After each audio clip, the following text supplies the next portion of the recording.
हर आम आदमी का एक ख्वाब होता है कि जिंदगी में उसे बहुत सारा पैसा चाहिए, उसे करोड़पति बनना है। ये सपना कैसा पूरा हो सकता है? बिना मेहनत करके। आज के वीडियो में हम इस पे ही बात करने वाले हैं कि कम मेहनत से ज्यादा पैसा किस प्रकार कमाया जा सकता है। मैंने अभी कहा बिना मेहनत से, तो सब सरप्राइज हो चुके होंगे ऐसे कैसे हो सकता है। तो दोस्तों, हमें सिस्टमैटिक एक प्रोसेस को फॉलो करना है। डिसिप्लिन अपने जिंदगी में लाके हम करोड़पति डेफिनेटली बन सकते हैं, पर इसके लिए हमें थोड़ा टाइम देना पड़ेगा। इसमें हमारी खुद की कोई मेहनत नहीं, मार्केट आपका ख्वाब पूरा करेगा। वो कैसे? क्या तो SIP के माध्यम से अपना ख्वाब हम पूरा कर सकते हैं दोस्तों। तो चलो तो दोस्तों, आज हम SIP के बारे में जानकारी लेने वाले हैं। उसके बारे में अधिक जानकारी के लिए हमने उसे 5 सेक्शन में डिवाइड कर लिया है। पहला, SIP क्या होती है। दूसरा, SIP से हमें एनुअल रिटर्न कितना आ सकता है। SIP हम कैसे स्टार्ट कर सकते हैं। फोर्थ सेक्शन दोस्तों, SIP कभी हमने लॉन्ग टर्म के लिए की तो हमें कितना उसका बेनिफिट हो सकता है। और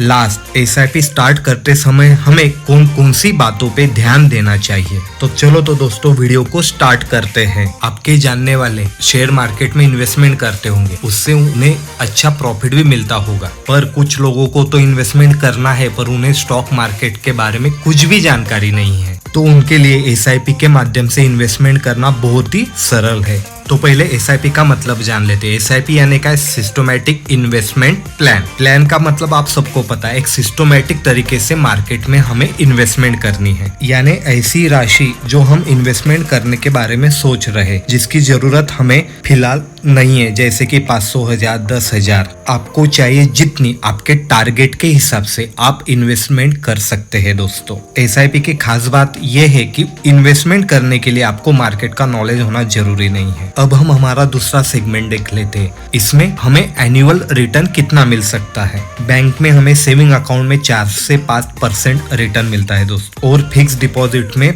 5 से 7% का रिटर्न हमें मिलता है। पर हमने कभी SIP मार्फत इन्वेस्टमेंट करना शुरू किया, साल का 10 से 12% रिटर्न मिलता है दोस्त। SIP हमें सेविंग अकाउंट और फिक्स डिपॉजिट से ज्यादा रिटर्न देती है दोस्त। अब हम हमारे तीसरे सेगमेंट के बारे में जान लेते हैं कि SIP हम स्टार्ट किस प्रकार कर सकते हैं। अब तो बहुत सारे ऑनलाइन एप्लीकेशन है दोस्तों, जिसके द्वारा हम खुद से ही डायरेक्ट SIP स्टार्ट कर सकते हैं। कभी स्टार्ट करना नहीं आता है तो हमारे आसपास ही कुछ ऐसे लोग होते हैं जो हमें SIP स्टार्ट करवा दे सकते। अब हम हमारे फोर्थ सेगमेंट के बारे में जान लेते हैं, जो कि है लॉन्ग टर्म के लिए हमने SIP की तो हमें उसमें कौन कौन से बेनिफिट मिल सकते हैं। अब SIP काम कैसे करती है दोस्तों? तो कंपाउंडिंग पैसा ग्रो करने के लिए सबसे बेस्ट मेथड है। एक एग्जांपल के द्वारा जान लेते हैं। अब हमने 1000 इन्वेस्टमेंट करने का सोचा, तो उसके बदले में हमें यूनिट मिलते हैं। एक यूनिट की कीमत 20 रुपए, तो हमें कितने यूनिट मिले? 50। जैसे ही यूनिट की प्राइस बढ़ती हुई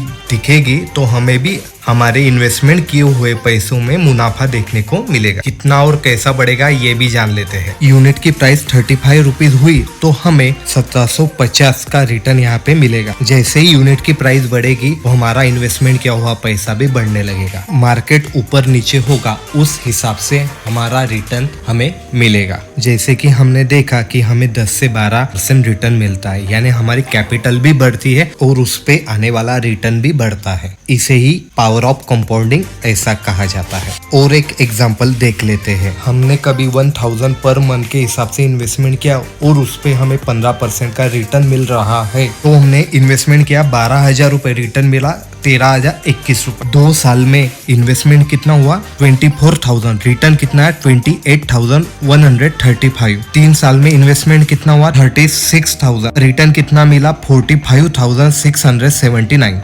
SIP में हमें डिसिप्लिन में इन्वेस्टमेंट करने की आदत लगती है। वैसे तो आप बचत करने में उस्ताद है ही। तो अब हम हमारा आखिरी सेगमेंट देख लेते हैं कि SIP स्टार्ट करते समय हमें कौन कौन सी बातों का ध्यान रखना चाहिए। कभी आपने ये समझ लिया तो SIP से आप और अच्छी तरीके से रिटर्न निकाल सकते हैं। कभी भी हायर प्राइस में इन्वेस्टमेंट करनी नहीं चाहिए। एक एग्जांपल देख लेते हैं। एक घर हमने देखा, उस घर की कीमत पहले 10 लाख थी अब वो 50 लाख हो चुकी है, तो उस टाइम में उस पे इन्वेस्टमेंट करना गलत है। उसी तरीके से मार्केट में जब गिरावट आती है, क्रैश होता है, तब हमें मार्केट में इन्वेस्टमेंट करना शुरू करना चाहिए। वॉरेन बफेट कहते हैं invest to red, enjoy the green. यानी क्या, जब भी मार्केट नीचे आता है तब हमें इन्वेस्टमेंट करना चाहिए, जब मार्केट ऊपर की साइड में जाता है तो हमारे प्रॉफिट को हमने इंजॉय करना चाहिए। उसका सीधा मतलब क्या है, कम प्राइस में खरीदिए और हायर प्राइस में बेचिए। आई होप आपको आपके सारे सवालों के जवाब मिले होंगे तो लाइक, कमेंट, शेयर और चैनल को सब्सक्राइब जरूर कीजिए दोस्तों। मिलते हैं अगले वीडियो में।